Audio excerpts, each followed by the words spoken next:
nuestro corazón, que seamos receptivos a tu palabra, Señor, que todo aquello que la verdad tenga que derrumbarse, derrumbe, Señor, que podamos tener la presencia del Espíritu Santo en nosotros, Señor, que es el que revela la palabra.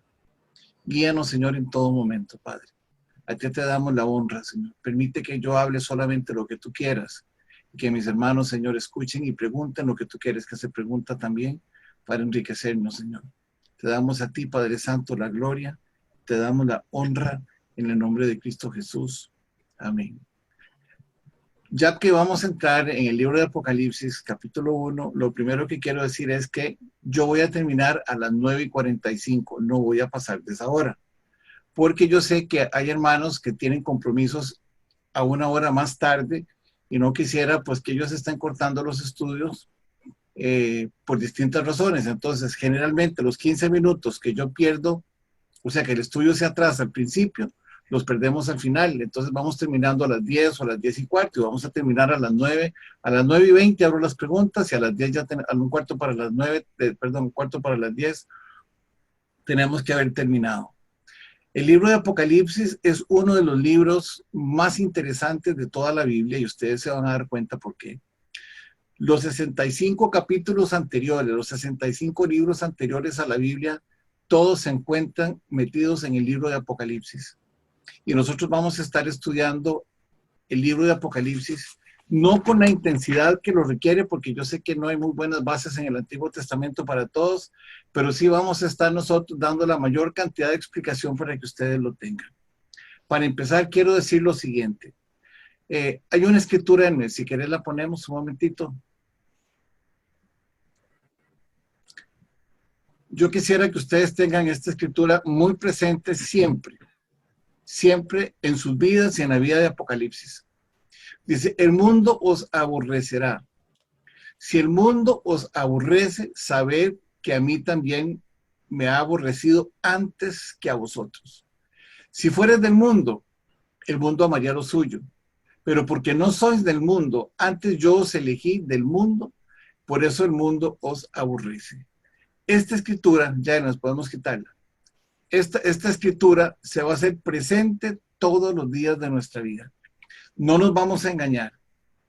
¿Por qué? Porque ustedes se van a dar cuenta en el libro del Apocalipsis, si algo es realidad, es esta escritura.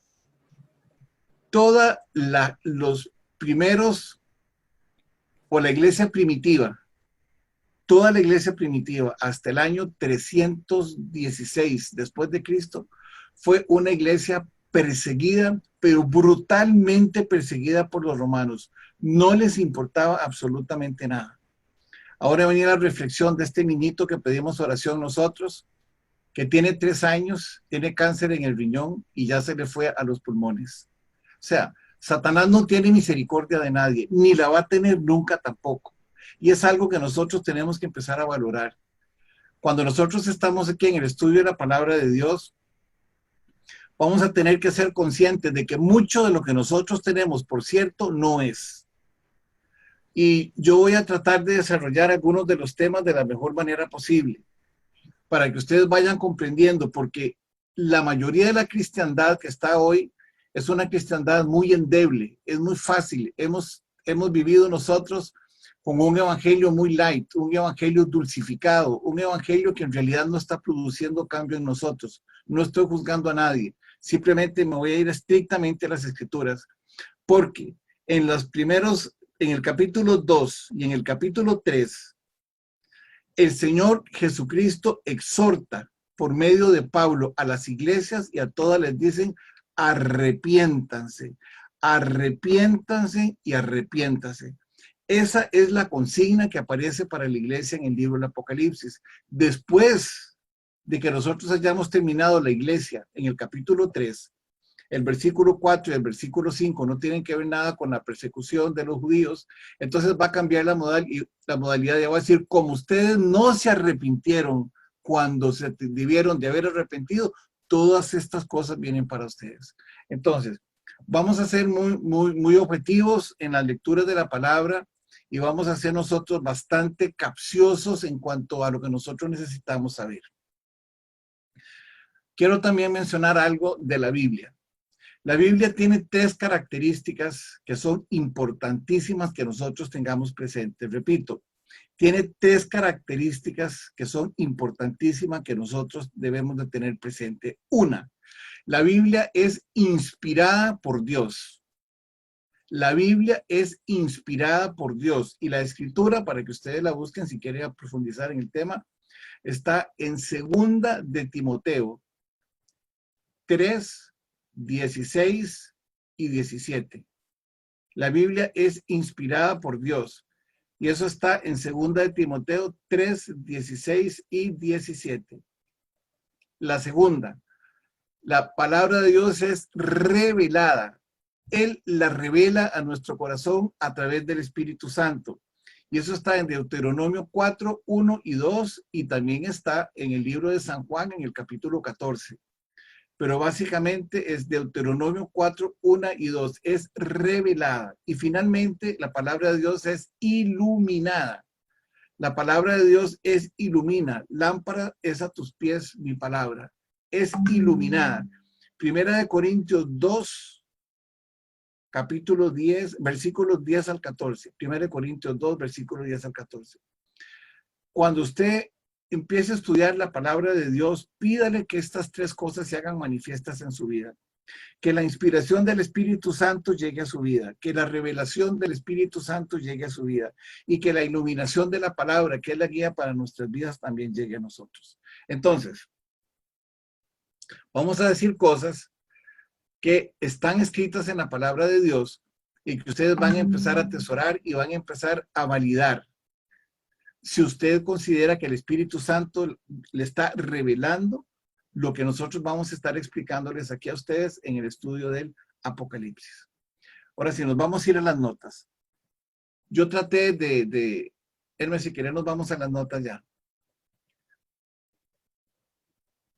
Ok, yo traté de ser lo más claro posible con ustedes en estas notas, así es que fui agregando mucho, fui agregando bastante, muchas definiciones para que las fuéramos entendiendo. Vamos otra vez a repasar, vámonos a la siguiente página, Hermes. Lo que significa la doxología. Abajo puse la definición.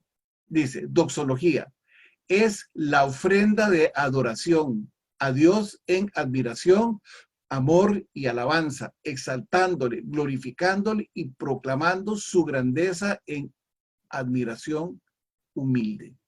Eso es lo que es una doxología.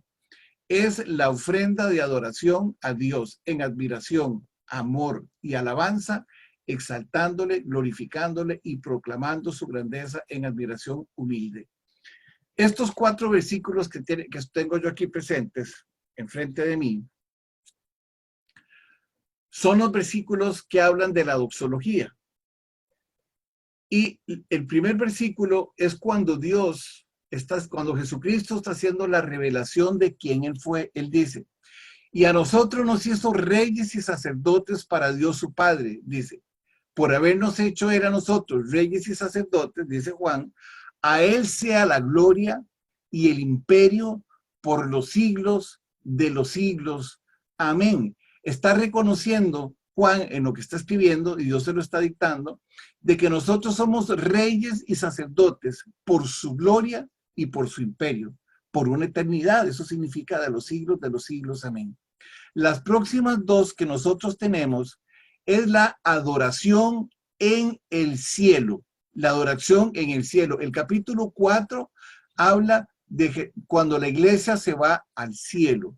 Y en el capítulo 5, ahorita no se preocupen porque yo les hice un gráfico para que lo entendieran. En el capítulo 5 estamos hablando de la doxología, de cuando los ángeles y los redimidos, que es la iglesia, ven a Jesucristo abrir los sellos. Y entonces dice, la iglesia dice en el 4, porque la doxología va subiendo. Vean que primero son 2, después son 3, después son 4 y después son 7. Primero son gloria e imperio. Después son gloria, honra y poder. Después son alabanza, honra, gloria y poder. Y en la 7ª es bendición, gloria, sabiduría, acción de gracias, honra, poder y fortaleza. Y aquí es importante que vean al final donde dice la palabra acción de gracias. Muy bien, seguimos. Dice, digno eres tú, de recibir la gloria y la honra y el poder, porque tú creaste todas las cosas y por tu voluntad fuimos creados. Ahí se está refiriendo a que el hombre redimido ahora está en su presencia y fue devuelto a su estado original en el Edén. Segunda, Pablo menciona en el capítulo 5 que él lloraba porque nadie podía abrir los libros y todo el mundo estaba a la expectativa de lo que iba a pasar. Entonces pasa lo siguiente y le dice, y todo lo creado, refiriéndose otra vez a la creación, y todo lo creado que está en el cielo y sobre la tierra y debajo de la tierra y en el mar, y todas las cosas que en ellas hay, oí decir, al que está sentado en el trono y al Cordero sea la alabanza, la honra, la gloria y el poder por los siglos de los siglos. Y nada más le faltó poner amén. Finalmente, la alabanza que aparece en Apocalipsis 7:12 se está haciendo en Apocalipsis 20, porque ya están todos redimidos. Juan está en el cielo y los ángeles le están anunciando a él que toda una multitud de gente sale y está en la presencia del Padre. Entonces ellos hacen esta alabanza y dicen, amén. La bendición, la gloria, la sabiduría y la acción de gracias y la honra y el poder y la fortaleza sean de nuestro Dios por los siglos de los siglos. Amén. ¿Qué están haciendo? Están exaltando, glorificando y proclamando la grandeza del Dios que nosotros tenemos. Eso es lo que estamos haciendo nosotros. ¿Ok? Esta doxología, yo oro con esta doxología y hay una más que yo siempre tomo de Apocalipsis capítulo 4, versículo 1, en mis oraciones, que dice lo siguiente: están los cuatro seres vivientes, están alabando al Señor, y dicen en un punto ellos, dice, y los cuatro seres vivientes, esto sería Apocalipsis 4:8, dice, y los cuatro seres vivientes tenían cada uno 6 alas y alrededor y por dentro estaban llenos de ojos, y no cesaban día y noche de decir, santo, santo, santo es el Señor, Dios Todopoderoso, el que era, el que es y el que ha de venir. El que era, el que es y el que ha de venir viene en el mismo contexto de las anteriores porque es por los siglos de los siglos. Amén. Esas 5 frases que yo les estoy dando ahorita, para mí son fundamentales en la adoración personal que yo hago. Y se las estoy dando porque todas estas fueron dadas, la que les acabo de decir, de Juan 4:8 está también dada cuando la iglesia está en el cielo. La primera es cuando están presentando a Jesucristo y le están dando toda la honra y la gloria por la obra que hizo Él por su iglesia. 4 y 5, la iglesia están en el cielo. Y en el 7 están los redimidos al final de los tiempos. Esas son las doxologías o las adoraciones que se están haciendo al Señor, exaltándolo, glorificándolo y proclamando su grandeza en adoración humilde. Muy bien. ¿De qué se trata el libro del Apocalipsis? El libro del Apocalipsis, en primera instancia, manifiesta la voluntad de Dios sobre cualquier otra cosa. Usted se va a encontrar en la palabra de Dios que su voluntad es manifiesta sobre cualquier otra cosa. Cuando estemos en el capítulo 8 y el Señor empiece a hablar y a decir lo que va a pasar, dice que el Señor en el cielo hay silencio por media hora. A mí esa escritura me estremece de solamente pensar que en el cielo todo, absolutamente todo, guarda silencio esperando que el momento de la ira de Dios se suelte sobre el mundo entero para castigar el pecado. Eso lo vamos a ver en el libro de Daniel. Pero yo de solo pensar en eso a mí se me estremece el pelo y se me pone, como en Costa Rica diríamos que se nos pone la piel de gallina, en México dicen que se pone chinita la piel. Esta escritura para mí es muy fuerte porque Dios en realidad lo que está haciendo es la manifestación de su voluntad. Él no está haciendo la voluntad de nadie. Y ahí solamente Él es el que prima, el que dice lo que se va a hacer. Nadie más tiene ese derecho. La predicción del futuro es un elemento colateral o adicional, porque está dentro de su voluntad. La segunda cosa importante aquí es que Él va a tomar a sus hijos y se los va a llevar al cielo. Por eso somos pre-tribulacionistas. Ese título dice, Apocalipsis es un libro de esperanza, porque Dios llevará al cielo a todos sus hijos antes del día terrible. Entonces, el libro del Apocalipsis se tiene que convertir en nosotros, en la iglesia, y en los que Él va a redimir, en un libro que está lleno de esperanza y de regocijo, con un Dios que lo hizo todo para salvarnos a nosotros y llevarnos a su presencia y llevarnos otra vez al principio. ¿Qué era lo que había en el principio? No había sufrimiento, no había dolor, no había enfermedad, ni tampoco cosa semejante. Muy bien. Es importante también entender que cuando el libro de Apocalipsis se escribe, acuérdense que yo les dije a ustedes que desde el libro de Mateo hasta el libro de Judas era directamente para la iglesia. Esos libros van directamente a la iglesia de Cristo. Pero el libro de Apocalipsis va para todo mundo, va para los cristianos, para los judíos y para los gentiles, va para todo mundo. ¿Por qué? Porque Dios está corriendo una cortina, un velo que estaba ahí, donde las cosas estaban escondidas para que nadie las viera. Y ahora Él ha corrido ese velo para que nosotros lo podamos ver y para que nosotros sepamos quién es Él y cuál va a ser su voluntad. Esas son las tres características que nosotros vamos a ver. Primero, que es un libro donde Él expresa su voluntad, es manifiesta, indudable, indubitable, eterna y para siempre.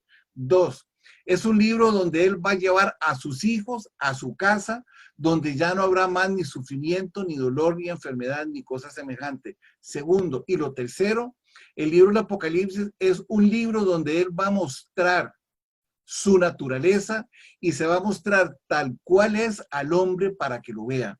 Por eso es que el mundo debate tanto contra la iglesia, porque el mundo no cree que Dios sea un Dios injusto. No, Dios no es un Dios injusto. Dios es un Dios justo, porque aquí estamos diciendo que Él se va a manifestar a toda la iglesia para que toda la iglesia vea qué es lo que va a existir. Dice, entonces, la actividad de Dios muestra tres cosas. Bajemos un poquito, 1, 2 y el 3. Dice, el primero, lo que demuestra la palabra de Dios, como ustedes ya lo pueden haber vivido como cristianos que somos y como estudiosos de la palabra de Dios, que Dios existe. Nosotros nos estamos dando cuenta primero que Dios existe. Segundo, que Dios puede ser conocido por todos. Aquel que quiera llegar a Él lo va a conocer. El que no quiere no lo va a conocer. Y lo tercero es que Dios se comunica al hombre, tanto al pecador como a los hijos de Dios, porque siempre hay algo en nosotros que se llama la conciencia.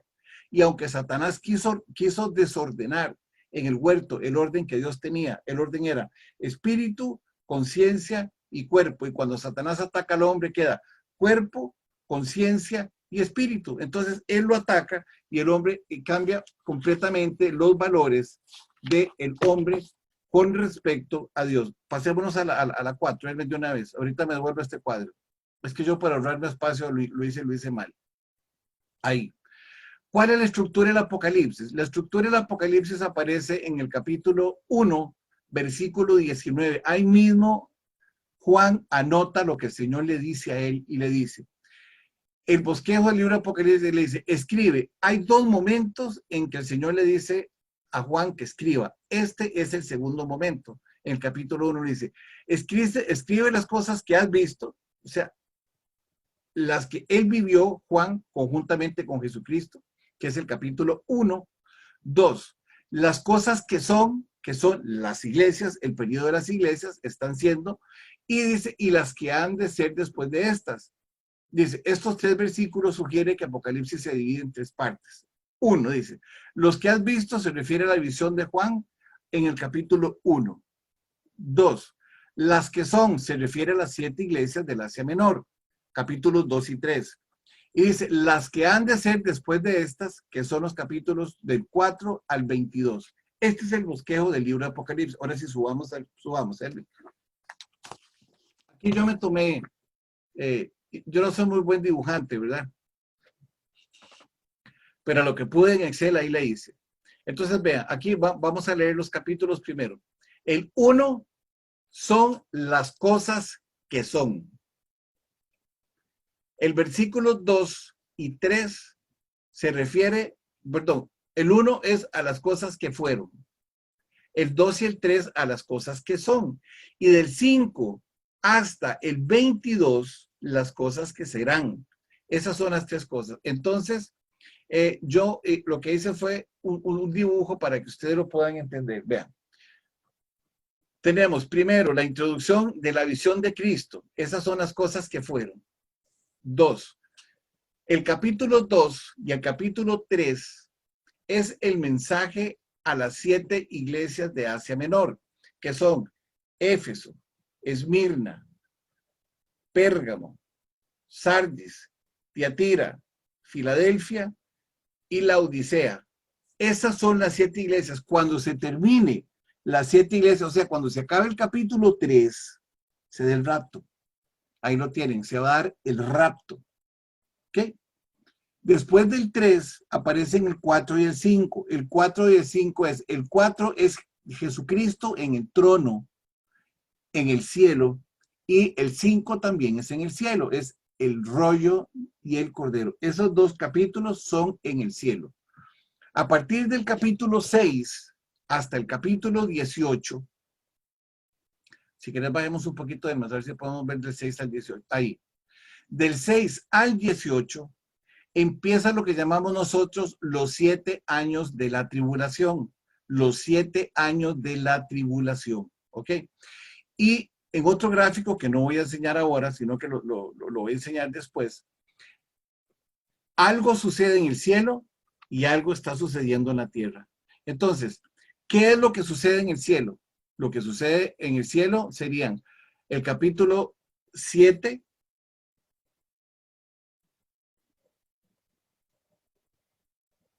perdón, en la tierra sería el capítulo 7, y de ahí van a empezar a descomponerse en el cielo y en la tierra. Cuando la iglesia está en el cielo, en el capítulo 4, vamos a empezar a ver todo lo que está en el cielo, igual que Juan. Lo que va a suceder físicamente hablando, es lo que aparece en los capítulos 8, 9 y 10, 15, 16, 17 y 18. Eso es lo que físicamente vamos a ver nosotros nosotros no, los que van a pasar la tribulación. El capítulo 7, el capítulo 11, el capítulo 12 y el capítulo 14 van a ser vistos también desde el cielo. Y hay una mezcla de cosas ahí. Entonces, algunos de estos capítulos los vamos a ver en el cielo. Y Dios va a estar hablando de la misericordia que tiene sobre su pueblo, sobre Israel. Pero hay otros capítulos que no tienen esa duda, como por ejemplo el 8 y el 9, que son las trompetas. Y la redención del pueblo de Israel en el capítulo 11. Los redimidos en el capítulo 11 aparecen en el capítulo 14. Entonces vamos a ver, al final de todo este estudio, porque ustedes tienen que leerlo y tienen que sentarse y a ver la Biblia y tratar de un poquito como que ir entendiendo lo que se trata, el juicio final aparece en el capítulo 18. Una aclaración que les quería hacer.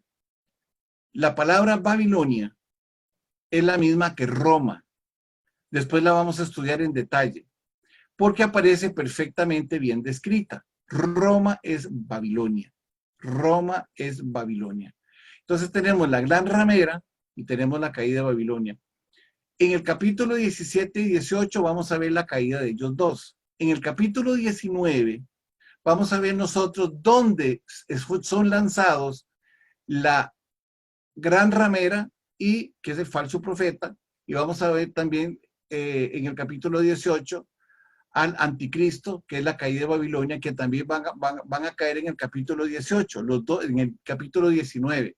En el capítulo 19 nosotros vamos a ver dónde es lanzado al lago de fuego la gran ramera y el anticristo, que son el 17 y el 18. En el 20 nosotros vamos a ver cómo es Satanás y todo el pecado arrasado por la justicia de Dios. Y el capítulo 20 y el capítulo 21, 20 y 21, son cielos nuevos y tierra nueva y una nueva ciudad que se llama la Nueva Jerusalén. Voy a hacer un alto aquí. Rapidito. ¿Tienen preguntas?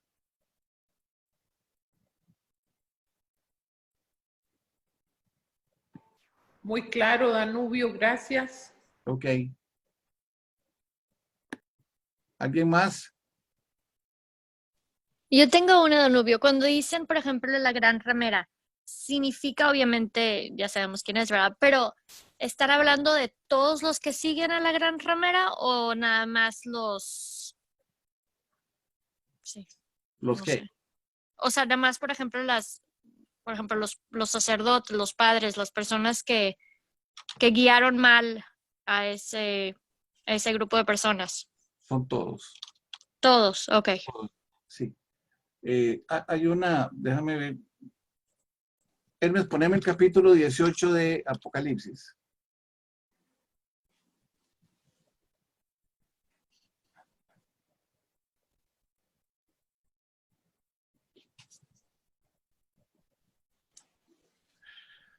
Vamos a leerlo rapidito para contestarte esa pregunta bien. Estamos hablando de la caída de Babilonia. Dice, después de esto, otro ángel descender del cielo con gran poder y la tierra fue alumbrada con su gloria. Y clamó con gran poder diciendo, ha caído la gran Babilonia y se ha hecho habitación de demonios y guarida de todo espíritu y albergue de toda ave inmunda, aborrecible. Dice, porque todas las naciones han bebido del vino del furor de su fornicación y los reyes de la tierra han fornicado con ella y los mercaderes de la tierra se han enriquecido con sus potencias. Ve lo que dice aquí. Y oí otra vez del cielo que decía, salid de ella, pueblo mío. ¿Qué les está diciendo? Que salgan. Sí. Salid de ella, pueblo mío, para que no seáis partícipes de sus pecados, ni recibáis parte de sus plagas, porque sus pecados han llegado hasta el cielo y Dios se ha acordado de sus maldades. Dice, dadle a ella como ella os ha dado, y pagadle doble según sus obras, y en el cáliz en que ella preparó bebidas, preparada para ellas también en doble. Pero aquí la escritura que más quiero que retengan con respecto a tu pregunta es la que dice él, y yo te hago lo que le decía, salid de ella, pueblo mío, para que no seáis partícipes de sus pecados, ni recibáis parte de sus plagas. Y está hablando de un pueblo. No está hablando de uno, se está hablando de un pueblo, porque la definición de la jerarquía está definida en el versículo 2 y el versículo 3. Cuando dice que han bebido el vino de su fornicación y los reyes de la tierra han fornicado con ella y los mercaderes de la tierra se han enriquecido de todos sus deleites. Y en el 2, súbete un poquito, Hermes. En el 2 dice, y clamó con voz potente diciendo, ha caído la gran Babilonia, que es Roma. Y después lo vamos a demostrar con el capítulo 17, dice, y se ha hecho habitación de demonios y guarida de espíritus inmundos y albergue de toda ave inmunda y aborrecible. Ok. Bueno, ¿alguna otra pregunta hasta aquí? Gracias, Danubio. A vos, Lely, con mucho gusto. Vámonos ahora a la página 4, Hermes, otra vez. Sigamos, ok. ¿Qué es el libro de Apocalipsis? El libro de Apocalipsis es un libro de bendiciones y también es un libro de maldiciones. Maldiciones para los pecadores y bendiciones para los hijos de Dios. En el versículo 1:1, nosotros tenemos una expresión que dice así. Vean las 4 palabras que dicen. La revelación de Jesucristo que Dios le dio para manifestar a sus siervos las cosas que deben de suceder pronto y las declaró enviándolas por medio de su ángel a su siervo Juan. Entonces vamos a ver. ¿A quién están revelando? Están revelando a Jesucristo. ¿Quién dio la revelación de Jesucristo? ¿Quién se hizo hombre entre nosotros? Jesucristo. ¿Quién nos revela? Dios. En el cielo Dios está diciendo, aquel que yo hice, formé como hombre, que soy yo mismo, dice, a él le estoy dando la manifestación para que él revele. Jesucristo le va a revelar a un ángel. ¿Qué le va a revelar a un ángel? Las cosas que van a suceder pronto. ¿Para qué? Para que su siervo Juan se las transmita a las iglesias. Entonces, Apocalipsis 1 tiene una importancia, es que el Padre en su voluntad refleja al Hijo que fue el que murió por nosotros. Se lo envía a un ángel para que el ángel se lo envíe a Juan y Juan a los siervos. El ángel, él me lo va a explicar eso más adelante, pero el ángel del que nosotros estamos hablando aquí son los pastores de las iglesias. Es la iglesia. Acuérdense que ustedes son, cada uno de nosotros, los que estamos aquí sentados, somos la iglesia. Y cada uno de nosotros es apóstol, profeta, evangelista, pastor y maestro. Todos nosotros somos la iglesia. Y en la comunión de todos nosotros es donde el Señor escoge. Acuérdense cuando estudiábamos el libro de Mateo 23, que el Señor decía que Dios es el Padre, el Rabí o el Maestro es Cristo y nosotros somos todos iguales y somos la iglesia. No perdamos estas enseñanzas de vista. Ahora, para entender bien las bendiciones y las maldiciones, vamos a bajar un poquito. ¿A dónde aparece bien descrito la bendición y la maldición? En Deuteronomio 28, 1 y 2. ¿Quién es acreedor a la maldición y quién es acreedor a la bendición? Y repito, las maldiciones generacionales no existen como las explican. ¿De acuerdo? Si usted tiene alguna duda, vaya y lea Apocalipsis. Si quiere, búscame Hermes, Ezequiel 18, 20. Ezequiel, para que de una vez se vayan quitando cosas que no son. Ezequiel 18, 20, ¿qué dice? Dice así: el alma que pecare, esa morirá. Vea lo que dice aquí. El Hijo no llevará el pecado del Padre, ni el Padre llevará el pecado del Hijo. El justo, la justicia del justo es sobre él, y la impiedad del impío es sobre él. Yo no voy a llevar los pecados de mi Padre, ni tampoco mi Padre iba a llevar los míos. Para eso vino Jesucristo. Jesucristo vino para quitar todo lo pasado que había en mí. 2 Corintios 5, 17 dice, y todas las cosas viejas fueron hechas, y todas las cosas viejas pasaron, y todas son hechas nuevas. Entonces, nosotros ahora somos una nueva iglesia. Yo no tengo por qué llevar el pecado de nadie, porque Jesucristo se hizo maldición por su iglesia en la cruz, y Él llevó todas las maldiciones que habían. Ya no hay más pecado sobre la iglesia, ya se acabaron los pecados. Ok, entonces vea lo que dice aquí Deuteronomio 28, 1 y 2, refiriéndose a la maldición, dice: y acontecerá que si oyeres, hay que oír la voz de Dios. ¿A dónde está la voz de Dios? En la palabra de Dios. Si usted lee la palabra de Dios, Dios le va a hablar a usted y el Espíritu Santo le va a revelar y le va a iluminar también la palabra. Dice: acontecerá que si oyeres atentamente la voz de Jehová tu Dios, para guardar y poner por obra todos sus mandamientos, o sea, que usted sea testimonio de él, que yo te prescribo hoy, también Jehová tu Dios te exaltará sobre todas las naciones de la tierra. ¿Por qué? Porque Él es el Rey de reyes y el Señor de señores. Él es el soberano.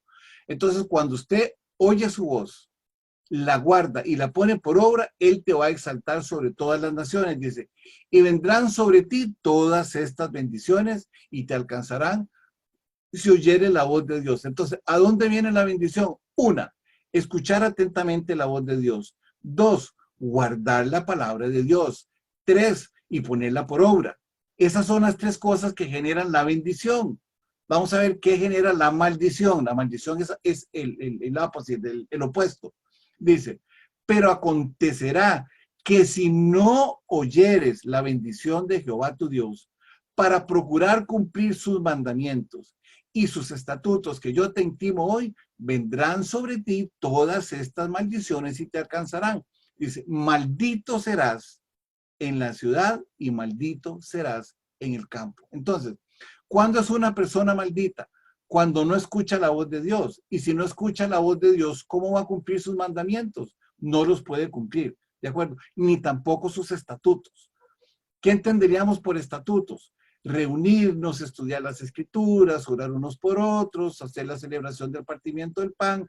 Todo eso sería. En el Antiguo Testamento sería participar de los holocaustos, llevar los machos cabríos, etcétera, etcétera, etcétera. Entonces, la decisión es mía. En Ezequiel 18:4 dice: todas las almas son mías. El alma que pecare, esa morirá. Eso dice Ezequiel 18:4. Entonces, si yo, vamos a ver, si yo quiero ser bendecido y tener la gracia de Dios, yo debo de escuchar su voz, debo de leer su palabra, guardarla y ponerla por obra. Y si no lo hago, entonces yo no escucho la voz de Dios, no voy a poner sus mandamientos por obra, ni tampoco voy a hacer lo que Él me demanda. Entonces yo voy a ser maldito. ¿Están claras hasta aquí las bendiciones y las maldiciones? Pregunta, si alguno tiene alguna pregunta. Danu, Sí, me queda una duda sí. en esto. El Padre, Hijo, Ángel, Juan a los siervos. Dijiste que este ángel son los pastores, entonces, En sí. las iglesias. Ok, Porque, perfecto, vamos gracias. a ver, del 2 al 3 está, y después lo vamos a estudiar, pero el 2 al 3 son los pastores, ¿de acuerdo? Del versículo 6 en adelante son los ángeles literales, porque la palabra ángel significa mensajero. Ok, Ok, muy bien. gracias. A vos, ¿alguna otra pregunta?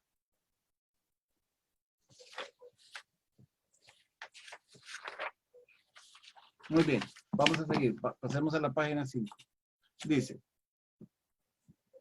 el libro del Apocalipsis, dice, es un libro de maldiciones, difamaciones y blasfemias. Y es importante entender, aquí yo la saqué, para que ustedes vean en el contexto a dónde es que se lanzan las maldiciones y a dónde es que se lanzan las bendiciones. ¿Ok? ¿Cuál es el móvil que utiliza el Señor para castigar la maldición? Cuando se entra la tribulación. En la tribulación los hombres van a blasfemar contra Dios terriblemente. Dice, durante los 7 años de la tribulación, los hombres, demonios y el mundo maldicen y difaman y blasfemian a Dios. Y lo vamos a estudiar por qué. Entonces vamos a ver, cuadros sobre las maldiciones. Son sobre las maldiciones de Apocalipsis. Maldición es abominación. Es un acto horrendo contra Dios. Eso es una maldición. ¿Qué significa maldición? Maldición viene de la palabra maldad. La maldad o el mal es el corazón de Satanás. Entonces, una persona que dice una maldición, que pronuncia una maldición, lo que está deseando es que la obra de Satanás sea manifiesta en esa persona. Por eso es que a nosotros, cuando nos dicen que no hay ninguna maldición que nos caiga a nosotros, es porque nosotros debemos de bendecir a nuestros enemigos. Y si nosotros bendecimos a nuestros enemigos, no nos va a caer ninguna maldición, porque nosotros no estamos jugando ni obrando con el corazón de Satanás. Nosotros tenemos que bendecir, que quede bien claro eso. Nosotros no debemos de bendecir, solamente de maldecir, solamente debemos bendecir. Entonces, maldición es una palabra dicha con la intención de producir un resultado negativo para otro. En el caso de una maldición, puede ser una acción que castiga a una persona o a un pueblo. ¿De acuerdo? Cuando usted le dice a uno, ojalá que a ese le pase tal cosa. Ojalá que a ese le suceda tal otra. Ojalá que, me explico, esas cosas son maldiciones, aunque usted no lo crea. ¿Ok? Vamos a estudiar ahora las maldiciones que aparecen en el libro del Apocalipsis. Voy a aclarar, la primera maldición que aparece es en Apocalipsis 2:9. Como les hablaba a ustedes en la clase pasada, yo les dije que los judíos que se mantuvieran en las sinagogas no tenían la necesidad de adorar a los césares, porque algo que habían promulgado los césares era que cuando ellos conquistaban un territorio, las personas de ese territorio no estaban obligados a adorarlos a ellos, pero sí estaban obligados a tributarles y a respetar las creencias que ellos tenían. Entonces, cuando un judío se mantenía dentro de las creencias de los que Jesucristo castigó violentamente y refutó, que eran los fariseos, los saduceos, los herodianos, los helenistas, todas las sectas, ellos estaban bien. Pero cuando ellos se daban cuenta de que un judío se convertía en cristiano, ellos lo denunciaban ante el tribuno, que era, digamos, el juez de un pueblo, y entonces ese juez le quitaba todos los derechos. ¿Qué significaba eso? Que le quitaban su trabajo, podía ser perseguido, podían ser violadas las mujeres, podían ser tomadas como esclavas, todo eso podía suceder. Entonces, cuando los primeros cristianos se convierten a nuestro Señor Jesucristo, esos primeros cristianos son denunciados por los mismos judíos. Y entonces ellos están a expensas de lo que el Imperio Romano quiere hacer con ellos. Ellos vivían momentos muy difíciles, se estaban muriendo de hambre, no tenían trabajo, eran saqueados, les quitaban sus casas, sus bienes, y normalmente vivían en la indigencia y morían, tenían el derecho de matarlos. Entonces, para entender este versículo, hice toda esa explicación, dice: yo conozco tus obras y tu tribulación y tu pobreza, pero esa pobreza que está ahí, el mismo Señor le dice, pero tú eres rico. O sea, usted es pobre porque materialmente no tiene nada, pero es rico porque usted está haciendo lo que yo le pedí. El mundo los aborrecerá a ustedes, que fue lo que leímos ahora en San Juan 15, 18. El mundo los aborrecerá a ustedes. Entonces, en ese término es que se refiere esta escritura. Dice, yo conozco tus obras y tu tribulación y tu pobreza, pero tú eres rico. Dice, y la blasfemia, la mentira, el engaño de los que se dicen ser judíos y no lo son, sino sinagoga de Satanás. ¿Qué significa sinagoga de Satanás? Significa una iglesia donde Dios no está, ni Cristo está, ni el Espíritu Santo está. Eso es una sinagoga de Satanás. Es una sinagoga que es gobernada por hombres, no es gobernada por medio del Espíritu Santo. Entonces, la mejor maldad es, por ejemplo, voy a poner un término aquí que se usa mucho en Estados Unidos. Cuando una persona no tiene documentos legales, el patrono que lo quiere explotar le dice, si usted me cobra su nómina, yo lo denuncio que usted es ilegal. Eso es exactamente lo que estaba sucediendo en este punto. Por ser ilegal, ellos llegaban y los denunciaban y les quitaban todo. Entonces, eso es una sinagoga de Satanás. ¿Por qué? Porque es la autoridad del hombre denunciando al hombre para que el hombre lo destruya. Esta iglesia, dicho sea de paso, la iglesia de Esmirna, Satanás la quiso destrozar. ¿Pero cómo la quiso destrozar? Matando físicamente a todos los cristianos. Entonces queda claro ese concepto de sinagoga de Satanás. Las otras dos que vienen, Apocalipsis 13:1 y Apocalipsis 15:6. Ese es el anticristo. Vamos a ver de qué se trata el anticristo y qué es lo que se dice. Porque vamos a ver, cuando sale el anticristo a la palestra del mundo, él viene con el corazón de Satanás. Y Satanás ha sido el enemigo natural de Dios toda la vida. Y entonces dice en el 13:1, dice, y me paré sobre la arena del mar. La arena del mar son multitudes, acuérdense. Mar es agua y agua son multitudes. Dice, y vi subir del mar, dice Juan, una bestia. O sea, está definido Satanás como una bestia, que tenía 7 cabezas, que ya los definimos anteriormente, y 10 cuernos. Y en sus cuernos tenía 10 diademas, que son y sobre sus cabezas un nombre blasfemo. Un nombre que venía contra la integridad de Dios. O sea, blasfemia también tiene un sinónimo que sería censurar. Él iba a censurar todo lo que se había dicho de Dios, venía a eliminarlo, venía a abolerlo. Y entonces él está lanzando casualmente esa blasfemia porque viene contra Dios. Él viene contra Dios. Por eso se están llamando las blasfemias. Déjenme un momentito para buscar aquí una cosa. Muy bien.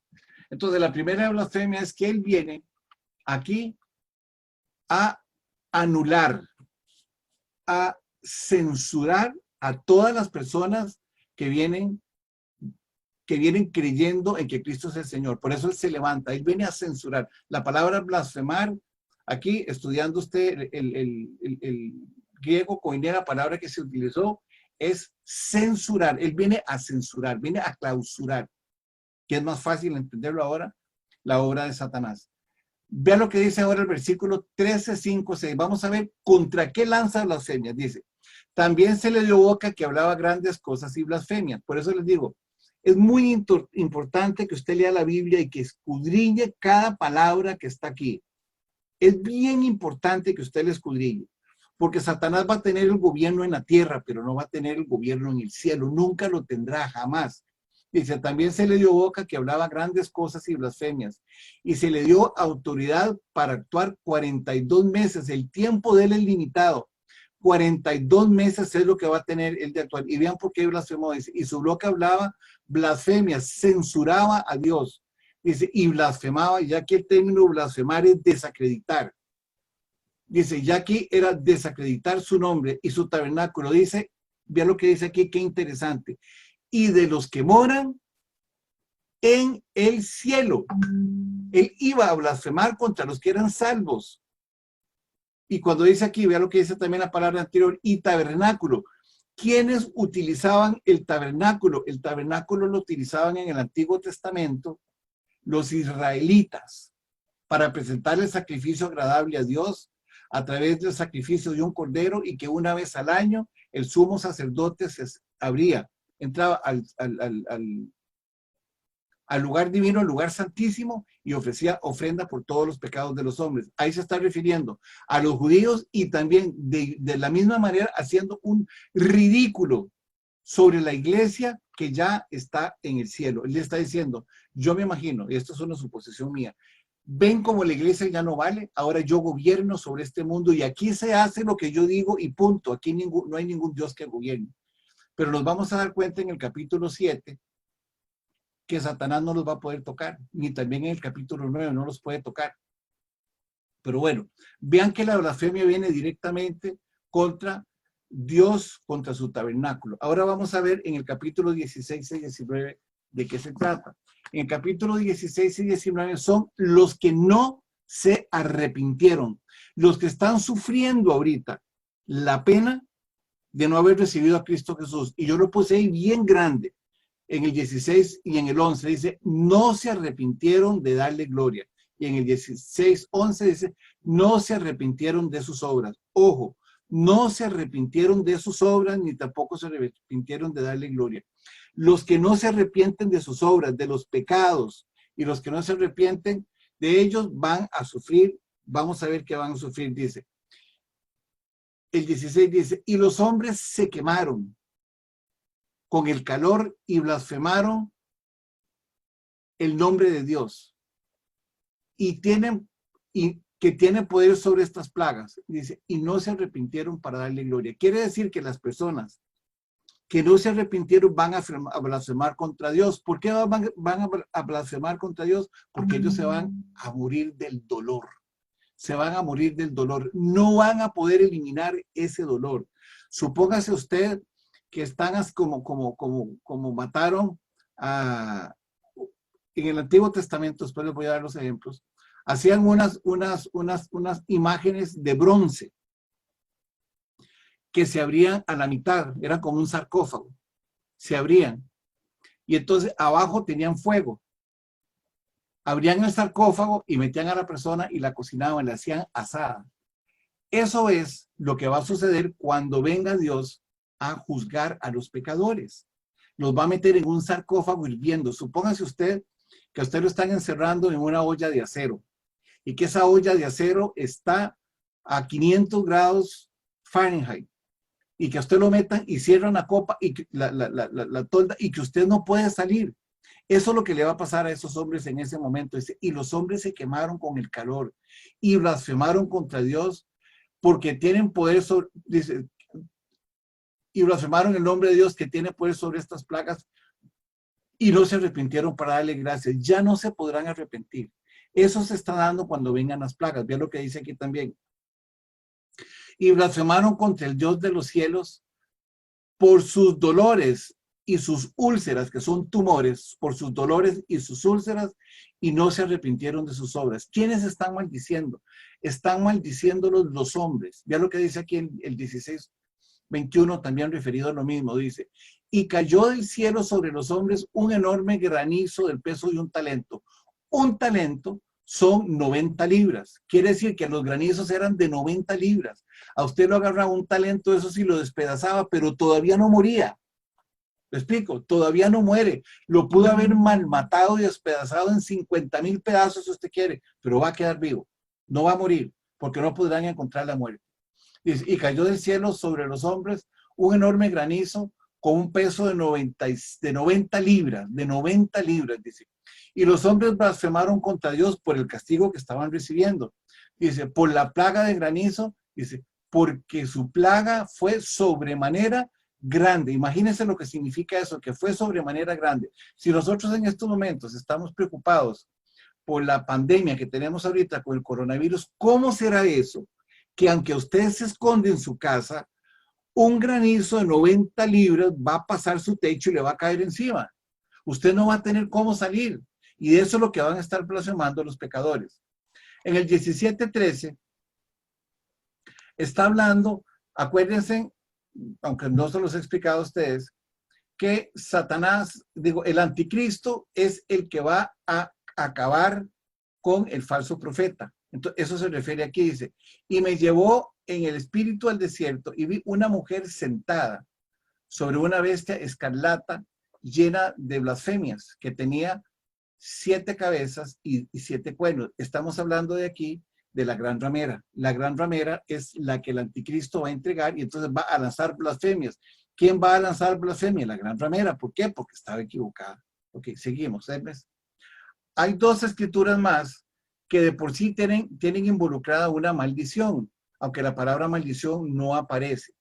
Pero ya vimos nosotros la palabra plagas en las 2 anteriores. Y también conocemos que el libro de la vida es para el pueblo de Israel. El que no esté escrito en el libro de la vida será condenado. Apocalipsis 22:18 dice lo siguiente. Dice, yo testifico a todo aquel que oye la palabra de la profecía de este libro, que si alguno añade, o sea, añadir es una maldición. Añadir es una maldición. Si alguno añadiere a estas cosas, Dios traerá sobre él las plagas que están escritas en este libro. ¿Cuáles plagas? Las mismas que acabamos de pasar en las copas de la ira. Le va a traer las mismas plagas. Y si alguno le quitare de las palabras del libro de esta profecía, Dios también le quitará parte del libro de la vida y de la ciudad santa.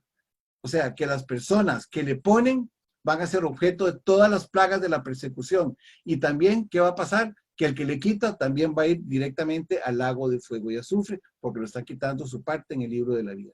Ok, preguntas hasta aquí.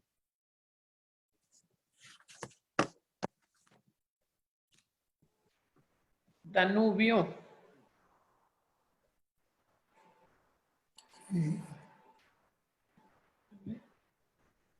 Escucha.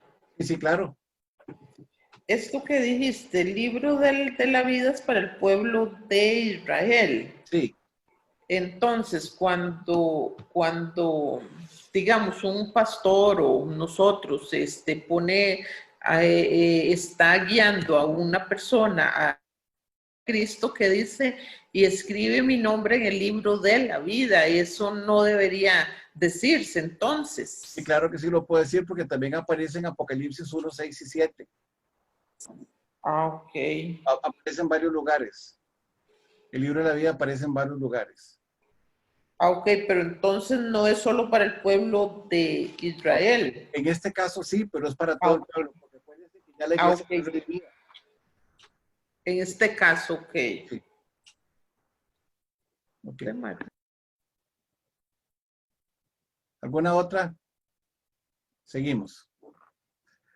Dice, vamos a entender muy bien las bendiciones. Acuérdense que el que era bendecido era el que oía la voz de Dios, el que guardaba su testimonio y cumplía lo que él le pedía. Esos son los bendecidos, dice. Entonces, ¿qué es una bendición? La bendición es un pláceme, es una alegría, es un gozo. Bendición dice, un deseo, expresión o regalo para beneficio de otro. En los casos de bendición divina, son un acto en favor de quien está siendo bendecido. Entonces, vamos a ver de aquí en adelante por qué es que vienen estas bendiciones. Vamos a entenderlas. Para entender un poquito esas bendiciones, yo quisiera que ustedes se recordaran un poquito del libro de Mateo en el capítulo 5. ¿Se acuerdan? Donde aparecen las bienaventuranzas. ¿Ok? Las bienaventuranzas que nosotros tenemos en el libro de Mateo no son separadas. Mateo 5, Hermes.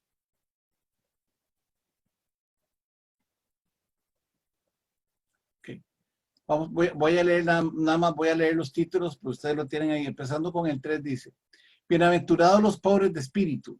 ¿Quiénes son los pobres de espíritu? Los que dependen de Dios.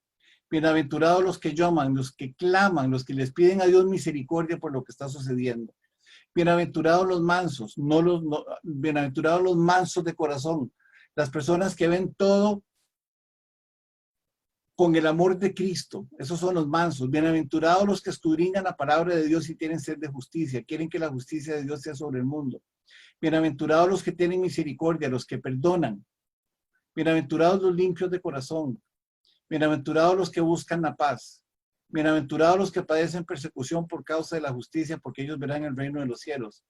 Bienaventurados sois cuando por mi causa os vituperen, se burlen de ustedes y los persigan y digan toda clase de mal contra nosotros mintiendo. No podemos perder de vista estas bienaventuranzas. Estas otras que estamos viendo aquí son la consecuencia de estas que estamos viendo en el libro de Mateo. Son las consecuencias que estamos viendo en el libro de Mateo. No son otras las consecuencias, ¿me explico? Eso es importante. Vamos a ver. La primera bienaventuranza dice así. Bienaventurado, y aquí vienen los 4 conceptos por los cuales las personas son dichosas, gozosas, bendecidas, alegres. Dice, bienaventurado, nada, vamos a leer lo que está en letra negra. Ahorita leemos todo lo demás. Dice, el que lee, el que oye, el que guarda lo que está escrito. Esas son las personas que son bienaventuradas. Una persona que lee la palabra de Dios, una persona que oye la palabra de Dios, una persona que guarda la palabra de Dios, es una persona que está entendiendo que el tiempo de Dios está cerca, que ya se viene y que tiene entendido de que su función en este mundo como hijo de Dios es predicar el evangelio a todas las naciones. Ahora, el que lee, acuérdense ustedes que en aquella época no se leía, la gente no sabía leer. Entonces, era una bendición leer la palabra de Dios. ¿Qué es lo que estamos haciendo nosotros aquí? Nosotros estamos leyendo la palabra de Dios, estamos oyendo la palabra de Dios, de la profecía. ¿Quién es la profecía? Jesucristo, es el espíritu de la profecía, para que nosotros lo aguardemos, porque en ella está escrita lo que va a suceder en los tiempos. Entonces, la primera bendición viene como consecuencia de leer, oír, guardar la palabra de Dios. Esa es la primera bendición que Jesucristo nos revela a nosotros en el libro del Apocalipsis. Vamos a la segunda. La segunda dice, oyó una voz del cielo que me decía, Jesucristo hablando, le decía, dichoso de aquí en adelante, dichoso de aquí en adelante. Se está refiriendo en este momento al pueblo de Israel porque la iglesia ya no está. La iglesia ya se fue, la iglesia ya cumplió todo esto, dice. Los que mueren en el Señor, los que creyeron en el Señor, los que mueren en el Señor, sí, dice el Espíritu Santo, descansarán de sus trabajos y sus obras seguirán con ellos. Entonces está hablando aquí que todos aquellos que mueran con Cristo Jesús, creyendo en Cristo Jesús durante la tribulación, van a ser salvos. Dice, los que mueren en el Señor, nosotros también ya morimos en el Señor. Por eso todo esto le calza a la iglesia también. Porque nosotros ya morimos en el Señor, ya nosotros renunciamos, nosotros fuimos al tribunal, nosotros fuimos voluntariamente a un tribunal. Sí, tengo una pregunta que dice aquí. El capítulo 19 y 20 se ven desde el cielo, sí, sí se ven desde el cielo. Helen, sí, sí se ven desde el cielo. Y el capítulo 16 al 18 está libre Satanás, sí, también está libre Satanás, porque él es apresado hasta en el capítulo 19. Muy bien, es que tengo 2 preguntas y las quería contestar de una vez. Entonces vamos a ver. El 14 específicamente se está refiriendo a la redención del pueblo de Israel. Ellos murieron creyendo en el Señor. Ellos dieron testimonio de la palabra de Dios. Y sus obras siguen con ellos. Sí, porque al haber muerto ellos como mártires, igual la iglesia, las obras continuarán. Capítulo 15. Dice aquí, he aquí yo vengo como ladrón. Bienaventurado, dichoso, alegre, contento, bendecido, el que vela. Vea lo que le dice aquí. El que vela y guarda sus ropas.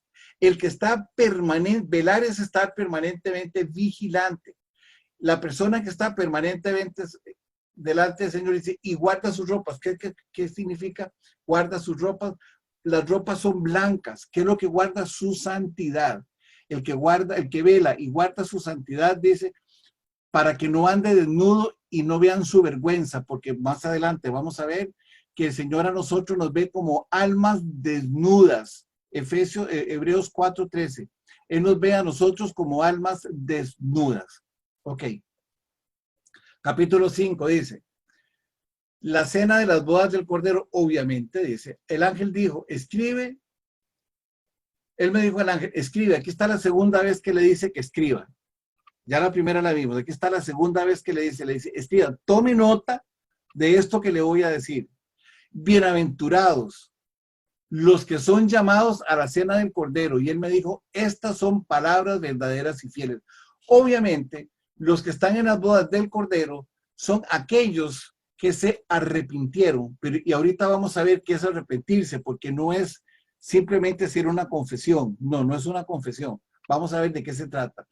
Dice, el ángel me dijo, bienaventurados los que son llamados a la cena de las bodas del Cordero. Y me dijo, estas son palabras verdaderas. ¿Quiénes están en las bodas del Cordero? Solamente los redimidos, nadie más, solamente los redimidos. ¿Qué significa redimidos?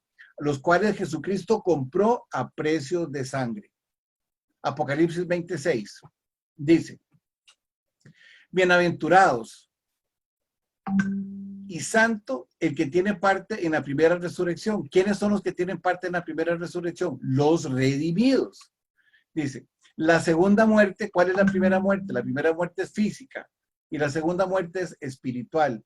Dice, bienaventurado el santo que tiene parte en la primera resurrección. Dice, la segunda muerte no tiene potestad sobre ellos, sino que serán sacerdotes de Dios y de Cristo y reinarán con él por 1000 años. Vamos a reinar con él por 1000 años. Si usted quiere entender qué significa que vamos a estar con Cristo 1000 años, supervisando su obra, léanse en Lucas 19, la parábola de las minas.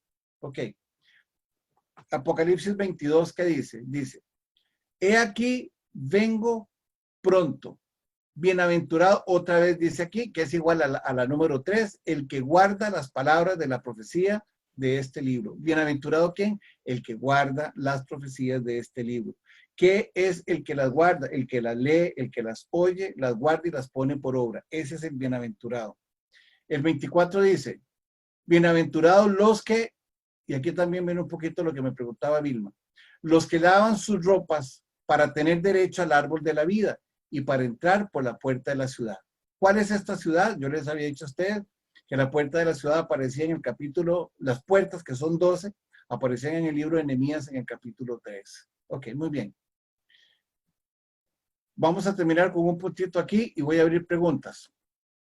Dice, Apocalipsis bendice a los que oyen y prestan atención, ya lo vimos. Jesucristo también lo dijo, ¿a dónde lo dijo? Lo dijo en Mateo 11, 28, dice, y él dijo, bienaventurados los que oyen la palabra de Dios y la guardan. He aquí, vengo pronto, bienaventurado el que guarda la palabra de Dios y de la profecía. Muy bien. ¿Quién es el que guarda? Jesucristo aclara lo que significa guardar la palabra de Dios y de la profecía. Bajemos un poquito más para terminar con esta lectura que tenemos aquí. Dice, la palabra guardar significa someterse. Y Jesucristo lo aclara en esta escritura que está aquí sobre la maldición y sobre la bendición.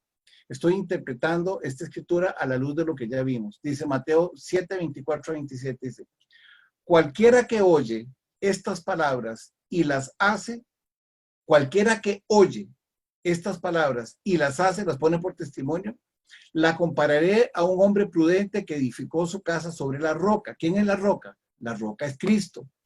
La persona que edifica su casa y la guarda la palabra, está edificando en la palabra que Cristo dejó.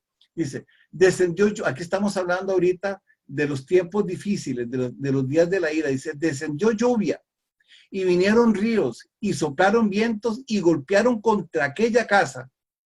No cayó porque estaba fundada sobre la roca. La persona que guarda, que oye y guarda la palabra de Dios y edifica su vida sobre Cristo, no hay ninguna cosa, ningún embate que pueda venir en el mundo que lo pueda destruir. Dice, pero, bajemos un poquito más, dice, pero cualquiera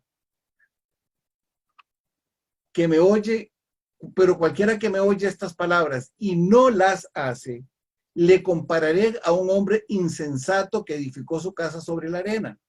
Dice, y descendió lluvia y vinieron ríos y soplaron vientos y dieron con ímpetu sobre aquella casa y cayó y fue grandemente destruida. Ese es el día final del Apocalipsis, grandemente destruida. Muy bien. Hasta aquí tienen preguntas. Porque ya me quita eso. Vamos a las preguntas. ¿Tienen preguntas? ¿Se acuerdan? Tanu. Sí. Yo no me acuerdo qué era el árbol de la vida, no me acuerdo. Le hace Ajá. Daniel 12:1. Daniel 12:1. Y ahí es donde están las bendiciones que ya vimos en Deuteronomio 28:1 y 2. Ah, ok. ¿Ok? Son los Gracias. bendecidos. Ok, muy bien. ¿Alguna otra pregunta?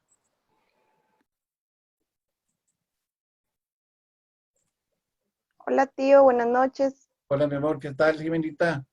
Bien, gracias tío. Tío, ando un poco perdidilla. Cuando usted dice que el anticristo va a acabar con el falso profeta, Sí, ¿quién es el falso profeta? es Babilonia. Ah, ok. Roma. ¿Y la gran ramera? También es Roma. Es la misma. Sí, solo que tiene dos características. Una es porque tiene el poder religioso y la otra tiene el poder económico y político. Ah, ok. ¿Ok? Gracias. Bueno, Gracias, tío. ok. Rubio, ¿y Babilonia ahora en la actualidad quién es? Roma, ¿Y Sí, la gran ramera es Roma también? es lo mismo. Ok, las que- dos son Roma. Sí, es que falta la figura del anticristo. Ok, ¿Ok? ok. Ok. Danu, y la Babilonia, su nombre es original de la Torre de Babel, ¿verdad que sí, no? Sí, correcto. Donde empieza donde empieza la religión. Está Ah, en Génesis 11. sí, exacto, de Minro y eso, que él fue que Correcto. lo... Ajá, y Babilonia actualmente no es Irak. Sí, pero es que Pablo no podía decir que Babilonia eran los cristianos porque los estaban persiguiendo en Roma. Entonces él tenía que esconder el nombre. ¿Cómo? Vuélvemelo a decir otra vez, no entendí. Ok. Si cuando Juan estaba escribiendo, el libro decía Ujú. que los cristianos estaban en Roma y los andaban persiguiendo, ¿qué hubiera pasado? Ahí van para allá a buscarlo. Exactamente. Entonces simplemente le pusieron Babilonia. Ok.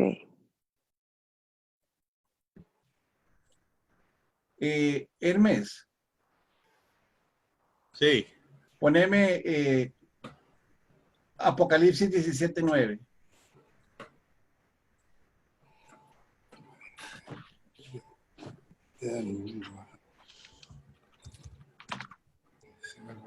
Ah, no, esta no tiene la menor idea. Pues.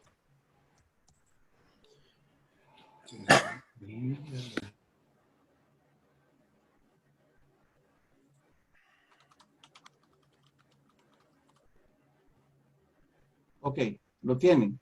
Ujú. Bueno, es lo que dice aquí. Dice, esto para la mente que tenga sabiduría. Dice, las 7 cabezas son, ¿qué dice ahí? 7 montes. 7 montes sobre los cuales se sienta la mujer. Dice que hay una mujer que está sentada sobre esos 7 montes. Estamos en la misma página. ¿Lo están viendo conmigo? Sí. Sí. Ok. Los 7 montes aparecen en la Biblia. Aparecen, si usted se pone y se va, yo me acabo de meter a una página que dice las 7 colinas de Roma. Roma está sentada sobre 7 montes. Y los 7 montes se llaman el monte Aventino, el monte Capitalino, la colina de Aventino, la colina Capitalino, la colina de Celio, el de Esquilino, el monte Palatino, el monte Quirinal y el monte Viminal. Esos 7 montes están ahí en Roma, están en Roma. O sea que sea, cuando hablamos de la Gran Ramera, estamos hablando de la Iglesia Católica. Correcto. Pero no solamente la Iglesia Católica, ¿verdad? Son todos aquellos que no creyeron en Cristo Jesús. Y en estos momentos, obviamente, hay una manifestación con respecto a la iglesia de que es Roma.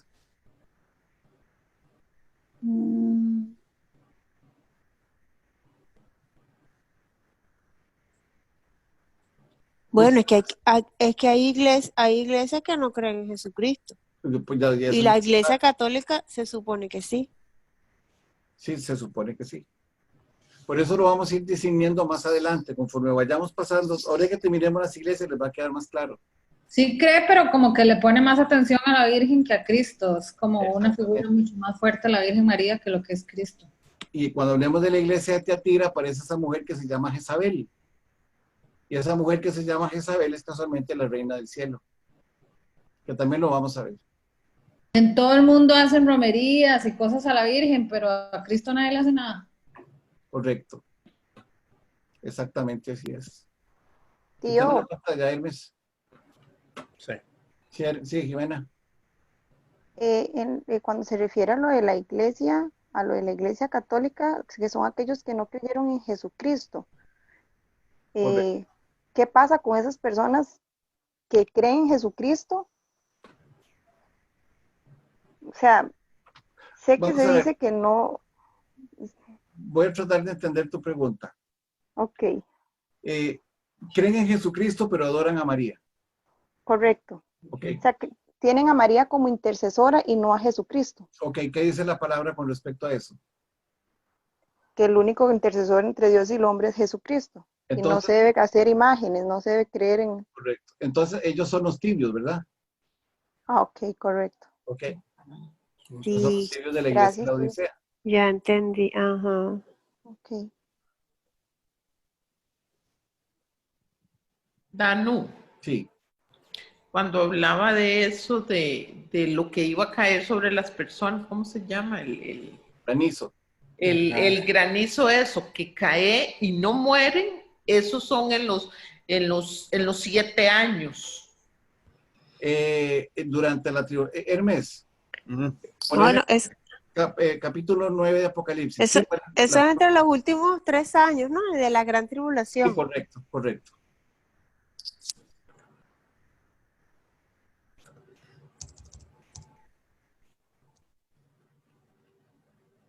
Vamos a leer de 4 y 5. Aquí está, Satanás toma control de la tierra a través del anticristo y le dice, y se les mandó que no dañasen la hierba ni a cosa alguna, ni a ningún árbol, sino solamente a los hombres que no tuviesen el sello de Dios en sus frentes. ¿De acuerdo? Que no tuviesen, o sea, los que no tienen el sello de Dios en su frente son los que tienen el sello del anticristo en sus manos y en sus frentes. ¿De acuerdo? ¿Ok?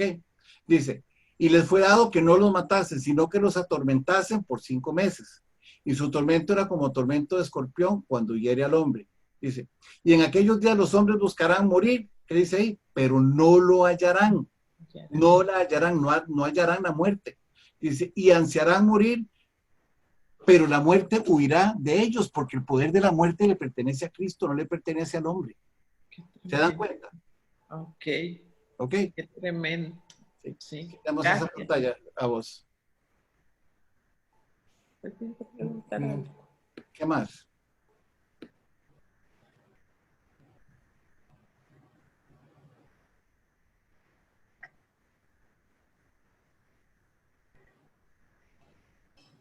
Hermes, Sí, Hermes, sí. buenas noches.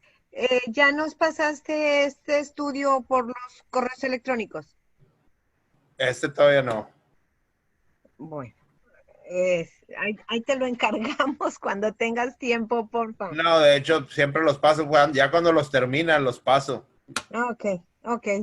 Muchas gracias, Hermes. De nada.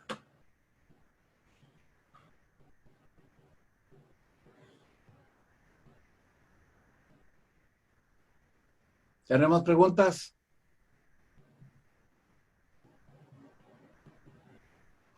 Bueno, Sonia, Sí, hermano. oremos.